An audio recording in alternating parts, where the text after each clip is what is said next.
പുതിയൊരു വീഡിയോയിലേക്ക് എല്ലാവർക്കും സ്വാഗതം. ISLൽ ഇന്ന് നടന്ന Kerala Blasters versus north East United മത്സരത്തിൽ ഗോൾ രഹിത സമനില. കളിയുടെ 30-ാം മിനിറ്റിൽ കേരള ബ്ലാസ്റ്റേഴ്സിലെ താരമായ ഐബൺ ടോളിക്ക് റെഡ് കാർഡ് കിട്ടി. പിന്നീട് കേരള ബ്ലാസ്റ്റേഴ്സിലെ ടീം വർക്കിൻ്റെ സമനിലയെന്ന് പറയാൻ പറ്റും. 10 ആളായി ചുരുക്കിയിട്ടും ടീമിൻ്റെ ഒരൊത്തിളക്കത്തിലുള്ള സമനിലയാണ് ഇന്ന് നേടിയെടുത്തത്.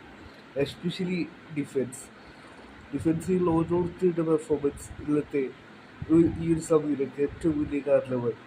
എല്ലാവരും ഒറ്റക്കെട്ടായി കൊണ്ടുവന്നിട്ടുള്ള ഗോൾ വാങ്ങാതെ ഈ ഒരു സമനില പിടിച്ചെടുത്തത്. കളിയുടെ 30-ാം മിനിറ്റിലായിരുന്നു ഐബൺ ടോളിക്ക് റെഡ് കാർഡ് കിട്ടിയത്.